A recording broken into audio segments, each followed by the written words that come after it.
بسم اللہ الرحمن الرحیم الحمد للہ والصلاة والسلام علی رسول اللہ باب حفظ اللسان والغیبۃ والشتم عن سہل بن سعد رضی اللہ عنہ قال قال رسول اللہ صلی اللہ علیہ وسلم من یضمن لی ما بین لحییہ وما بین رجلیہ اضمن له الجنہ وعن ابی ہریرہ رضی اللہ تعالی عنہ وعنہم قال قال رسول اللہ صلی اللہ علیہ وسلم ان العبد لا يتكلم بالكلمة من رضوان الله لا يلقى لها بالا يرفع الله بها درجات وان العبد لا يتكلم بالكلمة من سخط الله لا يلقى لها بالا يهوي بها في جہنم۔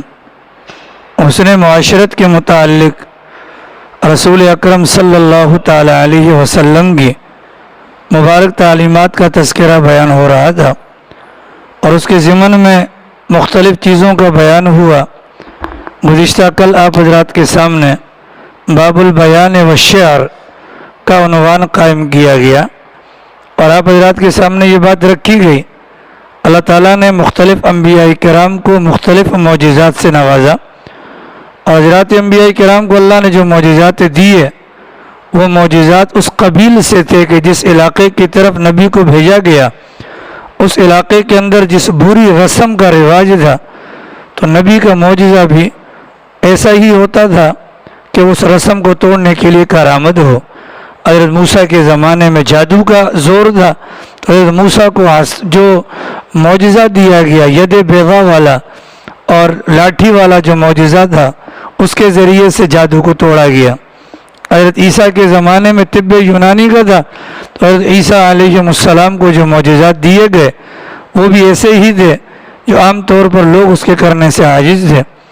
اور ہمارے پیغمبر صلی اللہ علیہ وسلم جس معاشرے کے اندر مبعوث فرمایا اللہ نے تو وہاں پر چونکہ زبان پر بڑا مان تھا، لوگوں کو اپنے کلام پر بڑا مان تھا، تو پیغمبر علیہ السلام کو اللہ تعالیٰ نے جو زندہ معجزہ دیا وہ قرآن کریم کی شکل میں دیا، اور قرآن کریم کے اندر جو کلام ہے اس کلام کو پڑھ کر سن کر اس زمانے کے وہ لوگ جو اپنے آپ کو کلام کا ماہر کہا کرتے تھے ان کے دل نے اس بات کی گواہی دی کہ واقعتاً یہ انسانوں کا کلام نہیں ہو سکتا، یا بلکہ انہوں نے یہاں تک کہا اس کلام کا مقابلہ جو محمد لے کر آئے ہیں ہماری زبانوں سے نکلا ہوا کلام نہیں کر سکتا ہے۔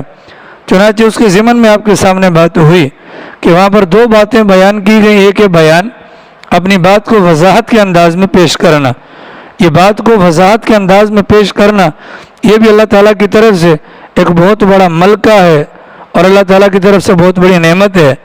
بہت سارے لوگ ایسے آپ کو نظر آئیں گے جو اپنے دل کی بات صحیح معنوں میں بیان نہیں کر سکتے ہیں، تو بات کو واضح کر دینا اور مقصود تک اگلے بندے کو پہنچا دینا یہ بھی اللہ کی نعمت ہے۔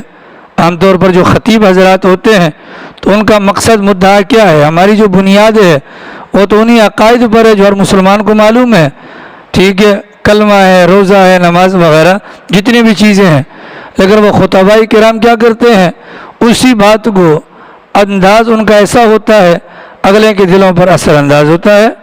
چنانچہ بیان کے ذریعے سے اپنی بات کی وضاحت مقصود ہوتی ہے، اور یہ ملکہ بھی اللہ کسی کسی کو دیتا ہے۔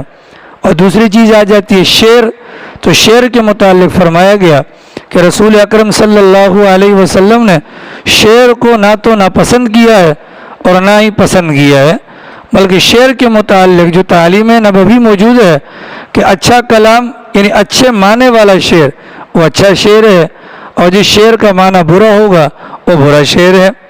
اور خود اللہ کے نبی علیہ السلام نے زندگی بھر کبھی بھی شعر نہیں کہا، یعنی کسی اور کا شعر نقل تو کیا ہوگا لیکن اپنی ذات کی جانب سے اللہ کے نبی نے کوئی شعر بیان نہیں کیا۔ اللہ تعالیٰ نے قرآن کریم کے اندر اس بات کو بیان کیا کہ وَمَا عَلَّمْنَاهُ الشِّعْرَ وَمَا يَنبَغِي لَهُ، نہ تو پیغمبر کو ہم نے شعر و شاعری سکھلائی اور نہ ہی یہ پیغمبر کے منصب کے لائق ہے۔ اور دوسری بات جو تعلیمات نبویہ میں ملتی ہے کہ اشعار کا جو مشغلہ ہے اس کے اندر مشغول رہنے کو پسند نہیں کیا گیا، چنانچہ اگر کوئی اچھا کلام ہو انسان کہہ بھی سکتا ہے سن بھی سکتا ہے۔ اس کے ضمن میں آپ کو بتلایا تھا کہ جو گانے وغیرہ موسیقی ہوتی ہے اس کے اندر بھی اشعار ہوتے ہیں۔ اب اگر وہ کلام ایسا ہے کہ اس کا معنی غلط نہیں تو ٹھیک ہے، ترنم کے انداز میں بغیر موسیقی کے سننا یا کہنا بالکل جائز ہے، لیکن اگر اس کے اندر الفاظ کلمات کفریہ ہوں، شرکیہ ہوں، یا بیہودہ کلمات ہوں یا بغیر کسی معنی اور مطلب کے ہوں، اس صورت میں ان کلمات کو سننا نہ صرف یہ کہ ناجائز ہے بلکہ وقت کا ضیاع کرنا یہ حرام ہو جائے گا۔ اتنی بات کی وضاحت کے بعد حسن معاشرت کے متعلق ابھی جو آگے بات بیان کی جا رہی ہے اس کا تعلق ہے زبان سے، اس کا تعلق ہے زبان سے۔ ابھی جو آگے روایات بیان ہوں گی ان میں زبان کی حفاظت کے متعلق رسول اکرم صلی اللہ علیہ وسلم کی تعلیمات اور زبان کے ذریعے سے سر انجام دی جانے والی برائیاں، جن میں سے پہلی کا نام غیبت ہے اور دوسری کا نام گالم گلوچ ہے، اس کو ذکر کیا جائے گا۔ اس سے پہلے یہ سمجھ لے غیبت کہتے کس کو ہیں۔ اللہ کے نبی سے بھی پوچھا گیا تھا غیبت کس کو کہا جاتا ہے۔ اللہ کے نبی نے فرمایا کہ غائبانہ طور پر یعنی اپنے بھائی کی عدم موجودگی کے اندر اپنے بھائی کا تذکرہ ان الفاظ سے کیا جائے، اگر وہ بھائی سامنے ہو اور ان الفاظ سے اس کا تذکرہ کیا جائے اس کو وہ ناگوار گزرے۔ پیٹھ پیچھے اپنے کسی مسلمان بھائی کا تذکرہ ان الفاظ کے ذریعے سے کیا جائے، اگر وہ بھائی سامنے ہوتا ان الفاظ کو سن لیتا تو وہ الفاظ اس کو ناگوار گزرتے۔ ان الفاظ کو غیبت کا نام دیا جاتا ہے۔ اور ایک ہوتا ہے بہتان، کہ غیبت کے لیے دو شرطیں ہیں۔ غیبت کے لیے پہلی شرط یہ ہے کہ جس بندے کی غیبت کی جا رہی ہے، جس بندے کی برائی ذکر کی جا رہی ہے، وہ برائی اس بندے کے اندر پائی جاتی ہو۔ اگر برائی پائی نہیں جاتی اور پیٹھ پیچھے اگر اس کا ذکر کیا جائے گا یہ بہتان ہو جائے گا، اور غیبت سے بڑا گناہ ہے جس کو بہتان کہا جاتا ہے۔ نمبر ایک۔ نمبر دو یہ ہے کہ غیبت اس صورت میں ہوگی جب وہ سامنے والا جو بندہ ہے جس کی ہم نے غیبت کی ہے وہ بندہ زندہ بھی ہو۔ وہ بندہ کیا ہو؟ زندہ بھی ہو۔ اگر مرا ہوا بندہ ہے تو مرے ہوئے کی غیبت کیسے کریں گے؟ مرے ہوئے کے متعلق جو غلط کلمات کہے جائیں گے اس کو لعنت سے تعبیر کیا جائے گا، اس کو گالم گلوچ سے تعبیر کیا جائے گا۔ اس لیے غیبت کے متعلق یہ بات دماغ میں رکھیں کہ غیبت جس بندے کی جا رہی ہے وہ بات اس کے اندر پائی بھی جاتی ہو، اور دوسرا یہ کہ وہ بندہ زندہ بھی ہو۔ پھر آپ حضرات جانتے ہیں کہ غیبت کے متعلق کہا جاتا ہے کہ غیبت یہ حقوق العباد میں سے ہیں، بندوں پر جو حق ہے یہ اس قبیل سے ہیں، لیکن اس میں تھوڑی سی تفصیلات ہیں۔ اللہ تعالیٰ کروڑوں رحمتیں نازل فرمائے۔ حضرت مولانا اشرف علی صاحب تھانوی رحمہ اللہ پر حضرت والا فرماتے ہیں کہ غیبت حقوق العباد میں سے تب ہوگی جب کہ آپ نے جس بندے کی غیبت کی ہے اس کو اس بات کی اطلاع ہو جائے کہ فلاں نے میری غیبت کی ہے۔ اگر اس کو اطلاع نہیں ہے، اب مثلا ہم نے عمران کی غیبت کی، مثال کے طور پر عمران کی غیبت کی، اگر عمران کو اطلاع نہیں ہے تو جب تک اس کو اطلاع نہیں ہے تب تک ہمارے منہ سے نکلنے والے کلمات یہ غیبت میں تو آئیں گے لیکن حقوق اللہ میں سے ہوں گے، حقوق العباد میں سے نہیں ہوں گے۔ اتنی بات واضح ہو گئی۔ جب حقوق اللہ میں سے ہوں گے تو چونکہ ابھی تک اس بندے کو پتہ نہیں چلا، اگر ہم اللہ سے معافی مانگیں گے اور اللہ نے معاف کر دیا تو یہ ہمارا گناہ معاف ہو جائے گا۔ اتنی بات واضح ہو گئی۔ حقوق العباد میں کب پہنچے گی کہانی کہ جس کے متعلق ہم نے الفاظ کہے اس کو علم میں آ گیا، اب معاملہ کیا ہو جائے گا؟ اب حقوق العباد گا۔ اب جب حقوق العباد کا معاملہ ہے، اب اگر وہ بندہ وہ توبہ بھی کر لے، وہ بندہ توبہ بھی کر لے، توبہ کی قبولیت کے لیے 4 شرائط ہیں حقوق العباد میں، اور حقوق اللہ کے اندر 3 شرائط ہیں۔ جو گناہ کیا اس پر ندامت کا اظہار، آئندہ نہ کرنے کا عزم، اور وقتی طور پر اس پر استغفار۔ یہ تو آگے معاملہ حقوق اللہ میں۔ اور اگر حقوق العباد کے معاملات ہیں اس میں چوتھی چیز جس کا حق مارا ہے اس سے جا کر معافی مانگنی ہے۔ اگر ہمارے منہ سے نکلے ہوئے کلمات اگر اس بندے کو پتہ چل گئے تو یہ حقوق العباد میں سے ہو گیا۔ اب اگر معافی مانگنی اللہ سے تو اللہ سے معافی بعد میں مانگیں گے، پہلے جس کی غیبت کی ہے اس سے جا کر مانگا جائے گا۔ حضرت تھانوی رحمہ اللہ فرمایا کرتے تھے اگر کسی کا دل کرے غیبت کرنے کو تو اسے چاہیے کہ اپنے والدین کی غیبت کرے، کیونکہ غیبت کرنے کے نتیجے میں انسان اپنی نیکیاں جس کی غیبت کرتا ہے اس کے ترازو کے اندر یا اس کے نامہ اعمال کے اندر ڈال دیتا ہے۔ حسن بصری کے متعلق کہا جاتا ہے اگر ان کو اطلاع ہوتی ان کی کسی نے غیبت کی ہے تو پلیٹ کے اندر باقاعدہ تحفہ رکھ کر ان کے پاس بھجواتے تھے، اللہ تمہیں جزائے خیر دے، تم نے مفت کے اندر مجھے اپنے نیکیاں حوالے کر دیں۔ حضرت حسن بصری رحمہ اللہ کے سامنے اگر کوئی بندہ آ کر کہتا حضرت میں نے آپ کی غیبت کی تھی، اطلاع مل گئی نا، اور اس کے بعد بات کو گھماتا اور کہتا حضرت والا وہ چیز جس کو اللہ نے حرام کیا ہے میرے لیے آپ حلال کر دیں، کیا مطلب مجھے معافی بھی نہ مانگنی پڑے، اور جو میں نے غیبت کیا مجھے معاف کر دیں تاکہ میری نیکیاں آپ کی جانب جانے سے رک جائیں۔ تو حضرت والا فرمایا کرتے تھے جس چیز کو اللہ نے حرام کیا ہے میں اسے کیسے حلال کر دوں، میں اسے کیسے حلال کر دوں۔ بہرحال یہ غیبت یہ معاشرے کا فطور ہے۔ سورۃ الحجرات کے اندر جو معاشرت کے متعلق تعلیمات موجود ہیں وہاں پر غیبت کا تذکرہ بطور خاص ہے۔ ایحب ولا یغتب بعضکم بعضا، آپ تم میں سے کوئی بھی اپنے بھائی کا تذکرہ برائی کے ساتھ پیٹھ پیچھے نہ کرے۔ کیوں؟ ایحب احدکم ان یاکل لحم اخیہ میتا فکرہتموہ، کیا تم میں سے کوئی بندہ اس بات کو پسند کرے گا کہ اپنے مرے ہوئے بھائی کا مردار بھائی کا گوشت کھائے؟ تو جیسے وہ ناپسند ویسے ہی یہ غیبت کرنا بھی ناپسند ہے۔ ٹھیک ہے، آج تک ہم نے جو غیبتیں کی ہیں ان غیبتوں کا اگر ان کو پتہ نہیں، مثال کے طور پر اب ہم نے جو سیاستدانوں کی غیبتیں کی ہیں تو میاں صاحب کو کیا پتہ کہ لال خان واٹس ایپ پر کتنی گالیاں دیتا ہے، یا عمران کا کیا پتہ کہ عمران خان کو اپنا عمران گالیاں دیتا ہے، اس کو تو نہیں پتہ نا۔ تو جب تک پتہ نہیں ہے تو حقوق اللہ میں سے ہے نا، تو جب تک حقوق اللہ میں سے ہے تو ہمارے لیے بچاؤ کا راستہ موجود ہے، لہذا معافی مانگ لی جائے، اس میں بڑا فائدہ ہوگا۔ دوسری چیز آتی ہے شتم۔ شتم کا مطلب ہوتا ہے گالم گلوچ۔ شتم کا مطلب کیا ہوتا ہے؟ گالم گلوچ۔ گالم گلوچ کے لیے لازمی نہیں ہے کہ وہ مخصوص الفاظ ہوں جو معاشرے کے اندر چل رہے ہیں، بلکہ ہر وہ بات جو بری بات ہو، بیہودہ بات ہو، فحش بات ہو، گندی بات ہو، لڑائی جھگڑے والا کام ہو، اس کو گالم گلوچ سے تعبیر کیا جاتا ہے۔ چنانچہ ان دو چیزوں کے متعلق رسول اکرم صلی اللہ علیہ وسلم کی تعلیمات آگے بیان ہوں گی، جن کی توجہ نہیں ہے توجہ اس طرف کر لیں۔ پہلی روایت بیان کی ہے، سہل بن سعد فرماتے ہیں قال رسول اللہ صلی اللہ علیہ وسلم، اللہ کے نبی نے فرمایا، کیا فرمایا؟ دیکھو یہ ہمارا جو ہے نا یہ جو ہمارا جبڑا ہے، جبڑا، یہ جو ہمارا جبڑا ہے، جبڑا سب کے منہ پر جبڑا ہے کہ نہیں ہے؟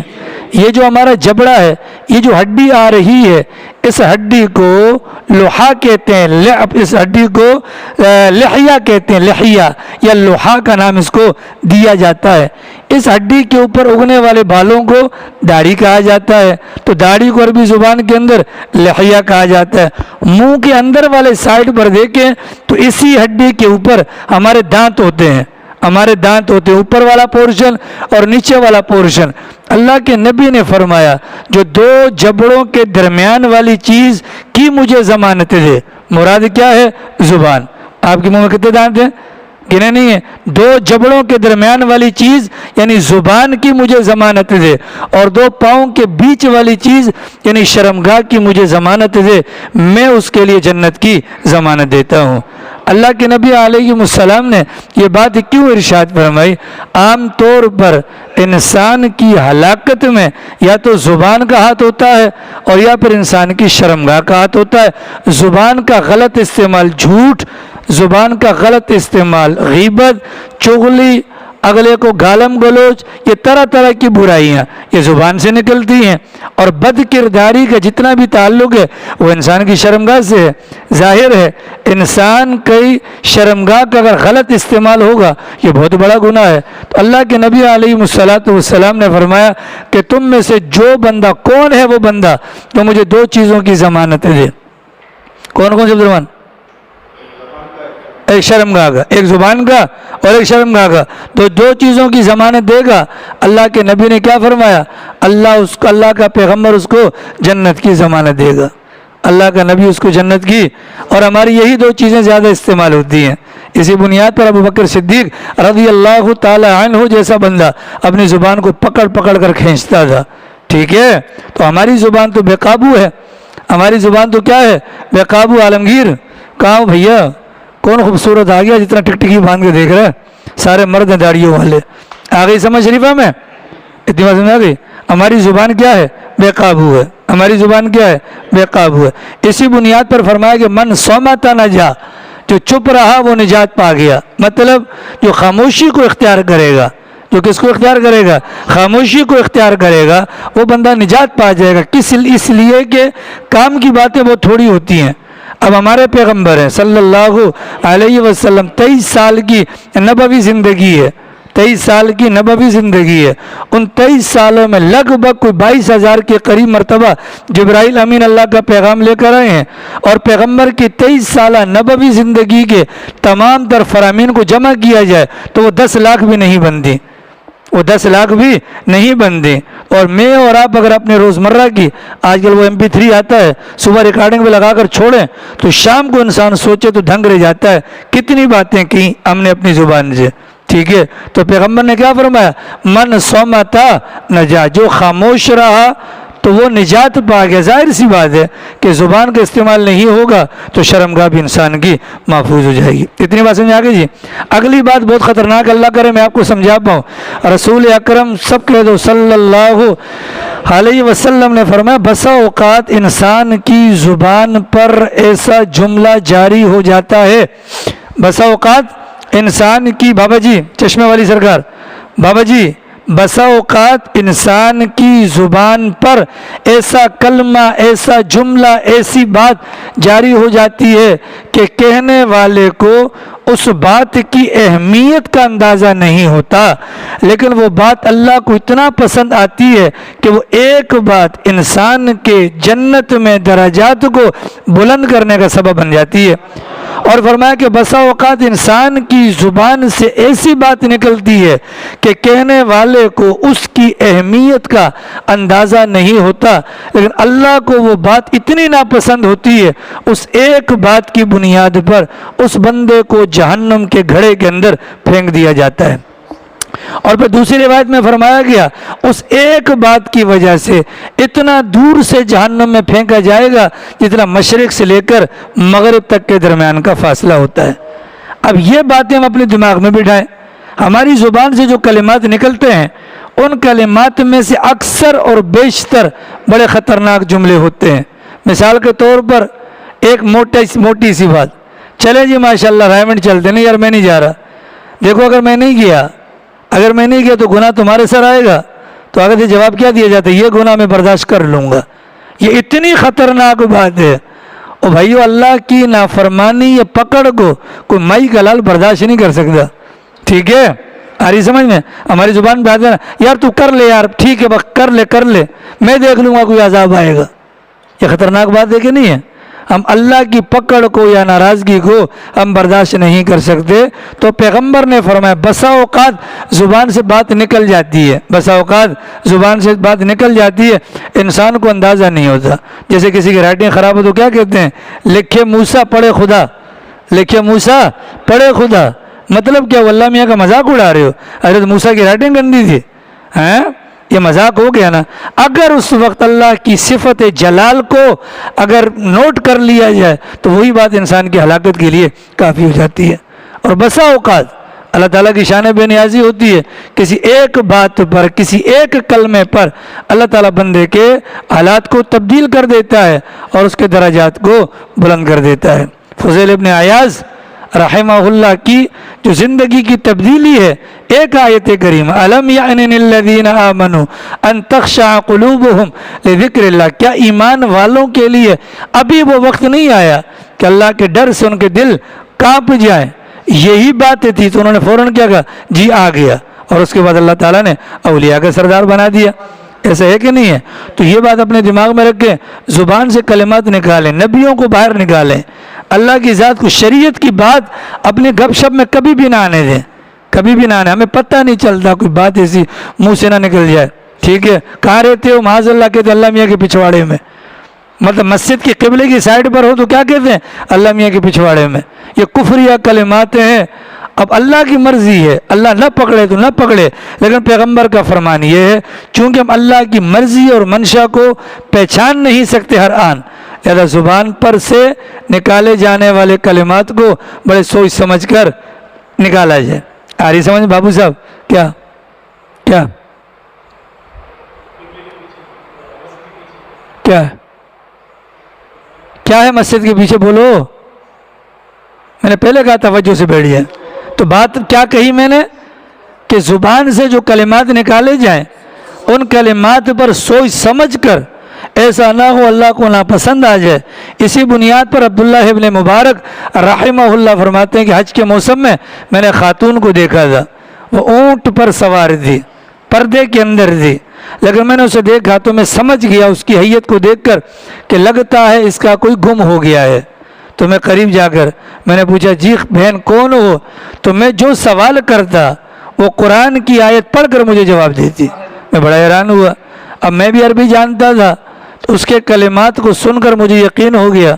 میں نے بچوں کا نام پوچھا، قرآن کی آیت پڑھ کر اس نے جواب دیا. اور پھر اس کے بعد میں نے بچوں کو تلاش کیا، وہ 2 بیٹے ملے. تو بیٹے ملنے کے بعد میں نے بیٹوں سے پوچھا یہ کون ہے خاتون؟ کا ہماری ماں ہے. کہا کہ کیا وجہ ہے کہ جو بھی سوال پوچھا جائے؟ تو آگے سے قرآن کی آیت پڑھتی ہیں. کہا کہ جب سے ان کو پتہ چلا ہے کہ ما یلفظ من قول الا لدیہ رقیب عتید، کہ زبان سے نکلنے والا کوئی بھی کلمہ ہوگا اس کو یہ دونوں نگران لکھ لیتے ہیں. اس وقت سے لے کر آج تک اس نے قرآن کریم کے کلمات کے علاوہ کسی اور بات کو اپنی زبان کی نوک کا حصہ نہیں بننے دیا. عبداللہ ابن مبارک فرماتے ہیں میں نے پوچھا کتنا عرصہ ہوگا؟ 20 سال.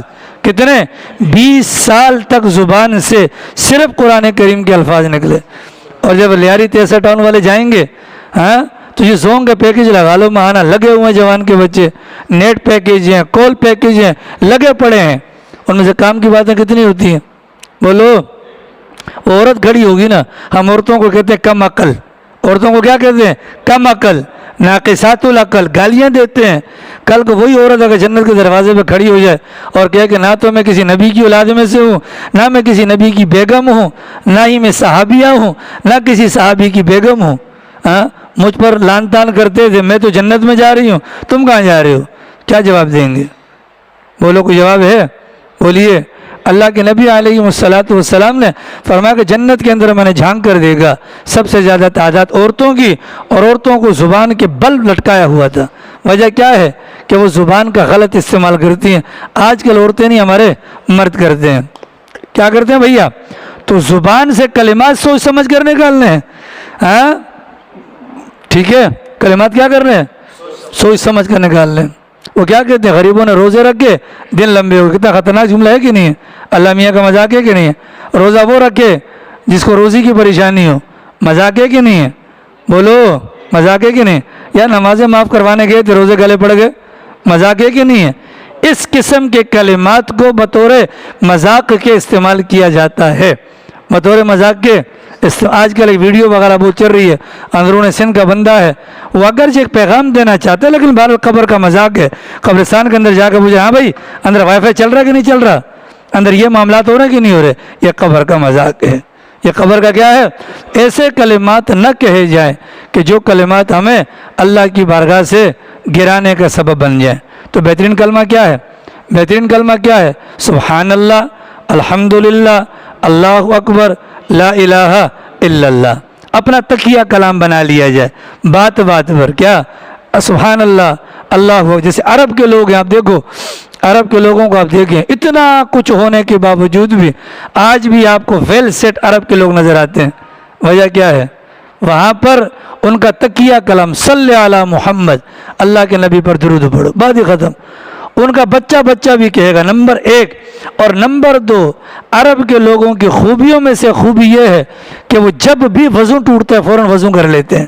اس وضو کی برکت سے اللہ ان کو بہت ساری برائیوں سے بچا دیتے ہیں۔ آگے سمجھ میں جی۔ وعن عبداللہ ابن مسعود، تیسری روایت عبداللہ ابن مسعود فرماتے ہیں کہ سرکار نے فرمایا سباب المسلم فسوق، مسلمان کو گالی دینا، مسلمان کو گالی دینا یہ فسق ہے۔ فسق کا مطلب کیا ہے بھیا؟ ایک ہوتا ہے مسلمان پکا ٹھکا، اور ایک ہوتا ہے کافر پکا ٹھکا، ایک ہوتا ہے منافق درمیانے درجے کا۔ یہ جو فسوق والا بندہ ہوتا ہے نا، یہ فسوق والا بندہ نمازیں بھی پڑھے گا مسلمانوں کے ساتھ، لیکن اپنی حرکتوں کی وجہ سے یہ دین اسلام کی بہت ساری خوبیوں سے محروم ہو جاتا ہے۔ ٹھیک ہے، وہ کیسے کہ یہ گالی دے دے گا، کیا کر دے گا؟ اور جو بندہ ایک مرتبہ گالی دے دیتا ہے وہ اللہ کی نظر سے گر جاتا ہے، وہ اللہ کی نظر سے گر جاتا ہے۔ جو بندہ بازار کے اندر کھڑے ہو کر کھانا کھاتا ہے تو وہ بندہ بھی فاسق ہے۔ جو ننگے سر گھومتا ہے وہ بندہ بھی فاسق ہے۔ جو جماعت سے نماز، صرف 3 نمازوں کی پوری زندگی میں اجازت ہے، 3 نمازیں، 3 نمازیں مطلب 3 نمازیں کسی عذر کی وجہ سے اگر جماعت سے چھوڑ کر پڑھ دیں تو آدمی فاسق نہیں ہوتا، 4 ہو جائیں تو آدمی فاسق ہو جاتا ہے۔ ہمارے شہزادے تو روزانہ ماشاءاللہ وہاں سے مٹک مٹک کے اندر سے آ رہے ہوتے ہیں، ٹھیک ہے، بغیر جماعت کے پڑھنے کے نہیں پڑھ رہے ہیں، تو یہ کون ہے بھیا؟ یہ فاسق ہے، ہم نہیں کہہ رہے بھائی، ٹھیک ہے۔ تو جیسے وہ فاسق ہیں تو فاسق کی کوئی ویلیو نہیں ہے، صاف سی بات ہے، فاسق کی کوئی ویلیو نہیں ہے۔ فاسق کا مطلب کیا ہے؟ گناہ گار۔ فاسق کا مطلب کیا ہے؟ نافرمان۔ تو نافرمانوں کی کوئی ویلیو نہیں ہے۔ تو یہ فرمایا گیا کہ بھائی سباب المسلم، مسلمان کو گالی دینا، گالی دینے سے لازمی نہیں ہے کہ تیری ماں کی تیری بہن کی نہیں، کیا کہتے کمینے، یہ بھی گالی ہے نا۔ یہاں تک کتابوں میں مسئلہ لکھا ہے، اگر کسی نے کسی کو کہا او گدھے، کیا کہا؟ او گدھے، حالانکہ وہ کون ہے سامنے؟ اعجاز ہے یا عمران ہے، گدھا تو نہیں ہے، ہاں، یا لال خان ہے، ٹھیک ہے، گدھا تو نہیں ہے نا۔ اگر شرعی عدالت ہو لفظ گدھا نہیں، لفظ خبیث بولنے پر، خبیث کا عربی ترجمہ گندا، اگر کسی نے کسی کو خبیث بول دیا، اس خبیث بولنے پر 80 کوڑے مارے جائیں گے۔ کتنے مارے جائیں گے؟ اور ہمارے یہاں پہ جو لڑائیاں ہوتی ہیں نا تو پوری گردان ہوتی ہے گالیوں کی، ان بیچاروں کا کیا بنے گا؟ آ رہی ہے؟ آپ مجھے جانتے ہیں، میں تو ماہ قسم کا وہ ہوں، ہاں، تو اس کا کیا بنے گا؟ لہٰذا سوچئے، مسلمان کو گالی دینا کیا ہے؟ یہ فسق ہے، اور گالیوں میں سے سب سے ہلکا درجہ، حالانکہ لفظ خبیث قرآن میں بھی آیا ہے، لفظ خبیث قرآن میں بھی آیا، لیکن کسی مسلمان کے خلاف استعمال کیا تو کیا بن جائے گا؟ گالی۔ اور سلیم پنصاری اس پر کتنے کوڑے ہیں؟ 80۔ کتنے کوڑے ہیں؟ خدا کی قسم ہم میں سے کسی کو ایک کوڑا لگ جائے نا نانی اماں یاد آ جائے نا تو منہ پہ بات کریے گا۔ آ رہی سمجھ شریفہ میں؟ اللہ ہم سب کی حفاظت فرمائے۔ وَقِتَالُهُ كُفْرٌ، اور مسلمان سے لڑنا یہ کفر ہے۔ مسلمان سے لڑنا کیا ہے؟ کفر ہے۔ مسلمان سے لڑنا کیا ہے؟ تو لڑنا کفر ہونے کا مطلب کیا ہے؟ مطلب یہ ہے کہ جو بندہ مسلمان سے لڑائی کو حلال سمجھے وہ کافر ہو جائے گا، کیونکہ لڑائی حرام ہے۔ کیا ہے بابا جی؟ لڑائی کیا ہے؟ حرام ہے۔ اور جو لڑائی کو حلال سمجھے گا وہ بندہ کیا ہو جائے گا؟ کافر ہو جائے گا۔ وہ بندہ کیا ہو جائے گا؟ کافر ہو جائے گا۔ اگلی روایت سرکار نے فرمایا جس نے اپنے کسی ساتھی کو، کسی بھائی کو کہا ابے او کافر، کیا کہا؟ او کافر، ہاں تو ہی کافر، ابے یا او کافر، اللہ کے نبی نے فرمایا یہ جو جملہ اس کی زبان سے نکلا نا یہ 2 میں سے ایک کے اوپر پڑے گا۔ جس کو کافر کہا اگر وہ کافر ہے یہ جملہ جا کر اس کی گردن کے ساتھ چپک جائے گا، لیکن اگر وہ نہیں ہے تو یہ کافر کا لفظ جو ہے نا یہ پلٹ کر کہنے والے کی جانب آ جائے گا۔ آ رہی سمجھ میں؟ لہذا زبان کا استعمال کیسا ہونا چاہیے؟ زبان کا استعمال سوچ سمجھ کر کیا جائے۔ کیا کیا جائے؟ آج کل وہ کاؤنٹر والی تسبیح آتی ہے، سارے خرید لو، اس کا بڑا فائدہ ہے، ہاتھ میں انگلی میں لگی ہوتی ہے ٹک ٹک ٹک ٹک، تو انسان بہت ساری برائیوں سے بچ جاتا ہے۔ تو زبان کی حفاظت کے متعلق کچھ باتیں، یہ لمبا باب انشاءاللہ اگلا پورا ہفتہ انشاءاللہ اس کو بیان کریں گے۔ کل جمعرات کا دن درس نہیں ہوگا، باقی انشاءاللہ پرسوں بروز جمعہ کو بیان کیا جائے گا۔ اچھا بھائی، وہ جو رائمنڈ کا اجتماع آ رہا ہے تو پہلے بھی اعلان کیا گیا تھا، آج مجھے عمران نے بتایا کہ قاری عطا اللہ صاحب ہیں، تو جو جانے والے حضرات ہیں نام کے ساتھ ان کے پاس کرائے کے پیسے جمع کروا دیں، 7,000 روپیہ آنا جانا، اور اس کے اندر درمیان میں راستے کا کھانا، اور اگر مزید حاجت ہوئی تو انشاءاللہ مزید کا بھی تقاضا کر لیا جائے گا۔ 2x2 کی بس ہے جو غالباً 8 تاریخ کی رات کو یہ 7 تاریخ کی رات کو عشاء کے بعد انشاءاللہ یہاں سے روانہ ہوگی. تو 7 تاریخ یا 8 تاریخ کی رات کو انشاءاللہ جانا ہوگا. تو جن احباب کا ارادہ ہے قاری عطا اللہ صاحب کے پاس نام لکھوا کر مکمل پیسے جمع کروا دیں. اللہ پاک توفیق عمل نصیب فرمائے.